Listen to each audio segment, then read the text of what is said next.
Kingston on Friday, April 22nd. It's NXT Live for the first time ever.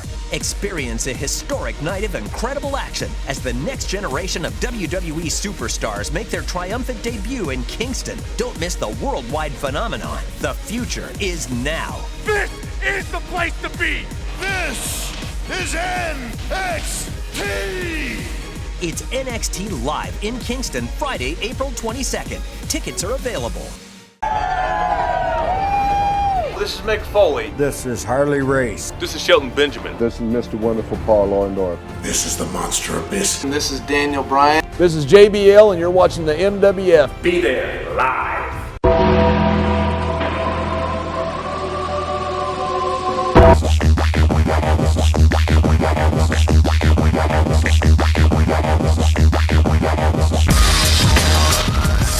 Wrestling fans from around the corner and around the world, welcome to another installment of Wrestling Insiders. I'm Dan Marani here at MWF Studios, just north of Boston in downtown Melrose, Massachusetts. Check out some cool offers we have at the end of this video to find out how you can do your part to support indie wrestling. Let's check out the first post-WrestleMania SmackDown taping emanating from the Toyota Center in Houston, Texas, Tuesday, April the 5th, 2016, airing April 7th on the USA Network.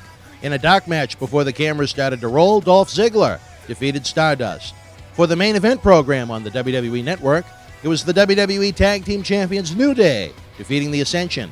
Baron Corbin defeated Fandango at the end of days. This was Corbin's first singles match win in WWE, following his victory at WrestleMania in the Andre the Giant Memorial Battle Royal, and then his head-scratching double countout with Dolph Ziggler on Raw.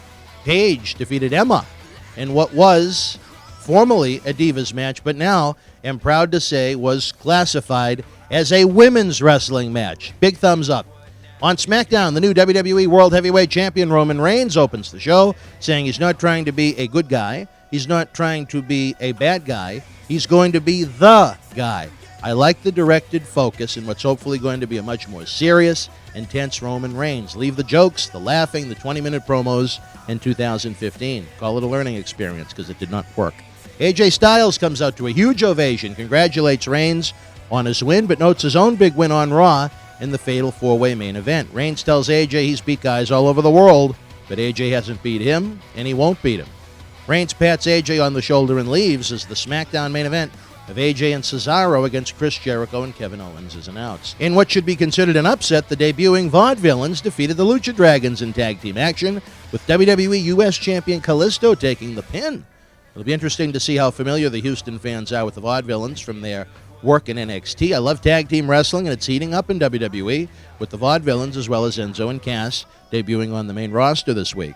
Natalya defeats Summer Rae via submission in a women's, not Divas match. Like I said, I'm in love with the idea of doing away with Divas-style wrestling. The Flairs were on commentary for this match. Look for Natalya to get a title opportunity at Payback May 1st, if not sooner.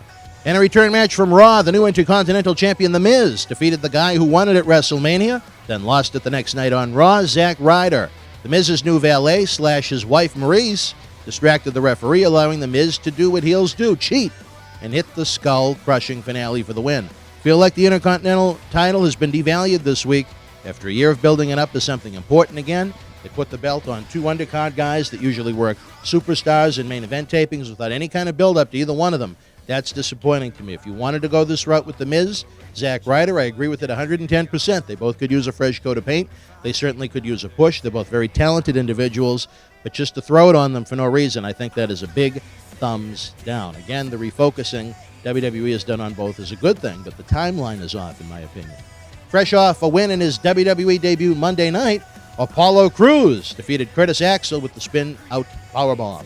Fans will see another video of the Colones in Puerto Rico. Happy to see a renewed focus on Epico and Primo. They're an excellent tag team. I believe WWE dropped the ball big time by not coming to a fair agreement with Carlito in some way, shape, or form and add him to what could be a great faction. They've wasted a great deal of money and TV time on Alberto Del Rio, who's not over in the least and part of the most boring faction in WWE history. Carlito's younger. He's in phenomenal shape. I saw him this weekend. He's a far better promo than Del Rio and has far more charisma. I don't know why Carlito was sitting home in Houston while Del Rio was at a SmackDown taping. It confuses me as there's far more money in Carlito as a heel for them than the failed experiment with Del Rio that's been going on now for the better part of 5 years. There were also backstage promos with Baron Corbin focusing on Dolph Ziggler and Becky Lynch confronted by Emma. Dean Ambrose defeated Tyler Breeze in what was essentially a squash match. Ambrose needs a boost in the ass after what I thought was a disappointing outing at WrestleMania and has lost to Brock Lesnar. After learning why Tyler Breeze wound up in the proverbial doghouse, I'm even more disappointed as he's a great talent that NXT fans are engaged with and WWE fans took too early when they debuted last fall. WWE's roster is paper thin right now, especially on the heel side.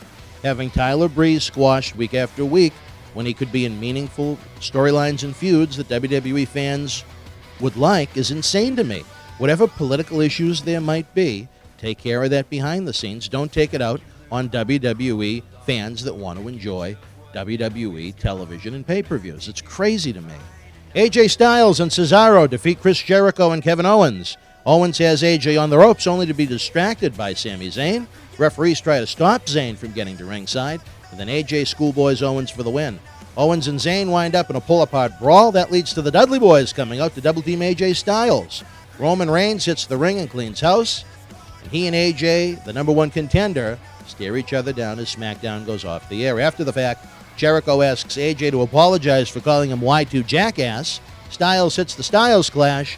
Reigns hits a Superman punch, and the fans in Houston go home happy.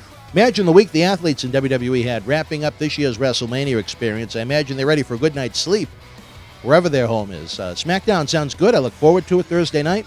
Road Dogg Brian James has done an exceptional job since taking SmackDown over. I enjoy the little subplots you see on SmackDown that don't pop up on Raw, and they go with the flow. In my opinion, WWE's off to a solid start in its quote-unquote new year with their Raw and SmackDown tapings this week. If you were in Houston or watching this video after seeing it on the USA Network, would love to hear your feedback in the comment section below.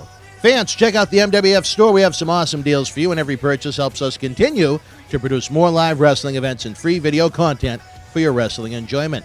If you missed WrestleMania, the WWE Hall of Fame, or NXT TakeOver, click the link below and get 1 month of WWE Network absolutely free. Please use our link as WWE helps us out a little for sending great wrestling fans their way. WWE Payback comes your way live Sunday night, May the 1st, from the Wild Allstate Arena in Chicago, Illinois. The price is right to watch it live, along with network-exclusive programming. Thousands of hours of content available on demand and experiencing everything from WrestleMania week with the click of a button.